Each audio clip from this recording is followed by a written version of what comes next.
জামাতে আমির বলেছেন, গাল গল্প করতে বা ইতিহাসের মাস্টার ছাত্র হতে সংসদে যায়নি বিরোধী দল। সংসদীয় রাজনীতি, সংসদ সবকিছুর কেন্দ্রবিন্দু হবে উল্লেখ করে বিরোধী দলীয় নেতা ও জামায়াত আমির শফিকুর রহমান বলেছেন, আমরা ওখানে গাল গল্প করতে যাইনি, আমরা ওখানে ইতিহাসের মাস্টার কিংবা ছাত্র হতে যাইনি। আমরা ওখানে গিয়েছি ও এই দেশের দুঃখী মানুষের জন্য কথা বলতে। আজ শুক্রবার বিকেলে রাজধানীর গুলিস্তান জাতীয় মসজিদ বায়তুল মোকাররমের দক্ষিণ ফটকে এক শ্রমিক সমাবেশে শফিকুর রহমান একথা বলেন। মে দিবস উপলক্ষে এই সমাবেশের আয়োজন করে বাংলাদেশ শ্রমিক কল্যাণ ফেডারেশন। শ্রমিক দিবস নিয়ে বক্তব্য জামাতে আমির শফিকুর রহমান বলেন, শিকাগোর বেদনাদায়ক ঘটনার ১৪০ বছর পার হয়েছে। প্রতি বছর সারা বিশ্বে শ্রম দিবস পালিত হয়। জাতিসংঘ এটিকে আন্তর্জাতিক দিবসের স্বীকৃতি দিয়েছে। বিভিন্ন দেশের শ্রমিক সমাবেশগুলোতে সরকারি দল, বিরোধী দল সহ বিভিন্ন রাজনৈতিক দলের নেতারা অংশ নিয়ে শ্রমিকদের দুঃখ দুর্দশা লাঘবের আশ্বাস দেন। ১৪০ বছরে তাদের দেওয়া ওয়াদার ১/১০ এক ভাগ যদি পূরণ করত বা হতো, তাহলে শ্রমিকদের আর কোনো দাবি দেওয়া অবশিষ্ট থাকতো না। ৩৬৪ দিন হওয়ায় সবাই শ্রমিকদের দাবিগুলো ভুলে থাকলেও পহেলা মে দরদি ও আন্তরিক হয়ে ময়দানে নেমে পড়ে বলে মন্তব্য করেন জামাতে আমির। তিনি বলেন, শ্রমিকদের প্রয়োজন ও মর্যাদাকে উপেক্ষা করে কোনো সমাজ টেকসই হতে পারে না। বিরোধী দলীয় নেতা বলেন, শ্রমিকদের অধিকারের বিষয় সংসদের ভেতর ও বাইরের লড়াই চালিয়ে যাবে। বিরোধী দল শ্রমিকদের ন্যায্য মর্যাদা যতদিন প্রতিষ্ঠা না হবে ততদিন লড়াই অব্যাহত থাকবে। বামপন্থীদের সমালোচনার প্রসঙ্গে বলেন, বামপন্থী সংগঠনগুলো সমালোচনা করে জামাত আমির বলেন, দুনিয়ার বিভিন্ন প্রান্তে যারা নিজেদের বামপন্থী বলে দাবি করেন তারা শ্রমিকদের অধিকার নিয়ে বেশি সংগ্রাম করেন। এখন বাংলাদেশ তার আগে পাকিস্তান ধারাবাহিকভাবে এটি চলে আসছে। যখনই কোনো ইস্যু আসে বাম দলের নেতা নেত্রীরা সামনে এসে দাঁড়িয়ে যান। তারপর আন্দোলনের দানা বেঁধে ওঠে, মাঠ গরম হয়। কিছু মানুষের জীবন যায়, কিছু মানুষ আহত হয়, আর কিছু মানুষের চাকরি যায়।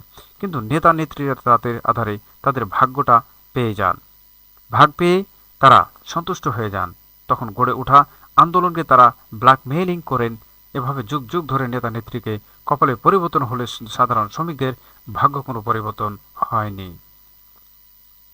জামাতে ইসলামের আমির আরও বলেন, তারা বামপন্থী নেতা নেত্রী আবার শ্রেণী সংগ্রামের আওয়াজ তোলেন। তারা বলেন, শ্রেণী শত্রুর খতম করতে হবে। শত্রু কারা? শত্রু হচ্ছে মালিক পক্ষ। আচ্ছা, মালিকই যদি না থাকে তাহলে শ্রমিকটা কাজ করবে কোথা থেকে? আমরা এই খতমের রাজনীতি বিশ্বাসী নয়। আমরা পারস্পরিক শ্রদ্ধা, মর্যাদা, ভালোবাসা রাজনীতিতে বিশ্বাসী। প্রবাসী শ্রমিকদের পাশে দাঁড়ানোর আহ্বান। প্রবাসী বাংলাদেশি রেমিট্যান্স যোদ্ধা হিসেবে বর্ণনা করেন শফিকুর রহমান বলেন, বিদেশি অনেক কষ্ট করে প্রবাসীরা টাকা আয় করেন। সেই টাকা দিয়ে তারা বিদেশে প্রসাদ না বানিয়ে দেশে পাঠান। তবে এই রেমিট্যান্স যোদ্ধাদের যথাযথ মর্যাদা দেওয়া হয় না। বিদেশে মিশন, হাইকমিশন, অ্যাম্বাসি বা বড় বড় কর্মকর্তা থাকলেও প্রবাসীদের ভোগান্তর পোহাতে হয়। তার পাসপোর্ট নবায়ন করতে গেলে দালালের খপ্পরে পড়ে বিড়ম্বনার শিকার হন। সঙ্গত অসঙ্গত কারণে কেউ চাকরি হারালে তাদের পাশে দাঁড়ানোই কেউ থাকে না। জামাতে আমির অভিযোগ করে বলেন, প্রবাসীদের দাবি বিষয়ে ঠিকমতো কথা না বলা হচ্ছে না। যেসব দেশের এম্বাসি প্রবাসীদের সমস্যাগুলো নিয়ে কাজ করতে না পারে সেখানে এম্বাসি থাকার দরকার নেই। এম্বাসির কাজ কিছু কর্মকর্তা কর্মচারীকে লালন পালন করা নয়, দেশের জনগণের স্বার্থ রক্ষা করাই তাদের কাজ। তিনি প্রবাসীদের মর্যাদা নিশ্চিত করে সরকারকে তাদের পাশে দাঁড়ানোর আহ্বান জানান। মানুষের তৈরি শ্রমনীতিতে শ্রমিক মুক্তি দিতে পারে না। সমাবেশের বিশেষ অতিথির বক্তব্যে জামাতের সেক্রেটারি জেনারেল মিয়া গোলাম পরোয়ার বলেন, মানুষের তৈরি শ্রমনীতি নিপীড়িত মানুষ শ্রমিকদের মুক্তি দিতে পারে না। ১৫০০ বছর আগে মহানবী সাল্লাল্লাহু আলাইহি ওয়াসাল্লাম যে শ্রমনীতি উপহার দিয়েছিলেন সেটি বাস্তবায়ন করতে পারলে শ্রমিকদের মজুরি, কর্মঘণ্টাও সব অধিকারে পাওয়া যেত। শ্রমিকের ন্যূনতম মজুরি নির্ধারণে ১০,০০০ টাকা, ১০,০০০, ২০,০০০, ২৫,০০০ টাকা পেয়ে স্কেলের কথা বলা হয়। উল্লেখ করে জামাতের এই নেতা বলেন, মহানবী সাল্লাল্লাহু আলাইহি ওয়াসাল্লাম বলেছেন, মানুষের প্রয়োজন মেটানোর জন্য সমকালীন বাজারের চাহিদা অনুযায়ী মালিক বা খাবে পড়বে শ্রমিক যেন তাই পড়তে পারে ওই পরিমাণ মজুরি দিতে হবে। সমাজতন্ত্র, পুঁজিবাদ, ধর্মনিরপেক্ষতা, জাতীয়বাদ কোনো শ্রমিক নীতিতে শ্রমিকের এই উন্নত নীতির কথা বলা যায়নি।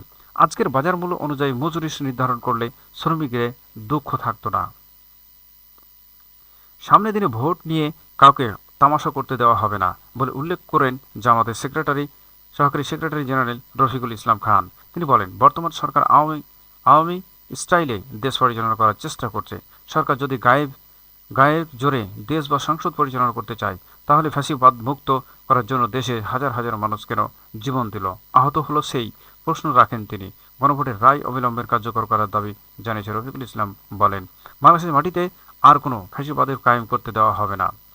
সমাবেশের আরও বক্তব্য দেন জামাতের নায়েবে আমির আ.ন.ম শামসুল ইসলাম, ঢাকা মহানগর দক্ষিণের আমির নুরুল ইসলাম বুলবুল, ঢাকা মহানগর উত্তরের আমির সেলিম উদ্দিন, বাংলাদেশ ইসলামী ছাত্র শিবিরের সেক্রেটারি সিবগাতুল্লাহ প্রমুখ। সভাপতি করেন বাংলাদেশ শ্রমিক কল্যাণ ফেডারেশন সভাপতি আতিকুর রহমান। সম্মানিত দর্শক, আজকের এই ছিল আমাদের নিউজ। যদি নিউজটি ভালো লেগে থাকে বা আমার এই চ্যানেলে নতুন হয়ে থাকে, তাহলে অবশ্যই চ্যানেলটিকে সাবস্ক্রাইব করে পাশে থাকা বেল বাটনে চাপ দিয়ে আমার সঙ্গেই থাকবেন। আসসালামু আলাইকুম ওয়া রাহমাতুল্লাহি ওয়া বারাকাতুহু।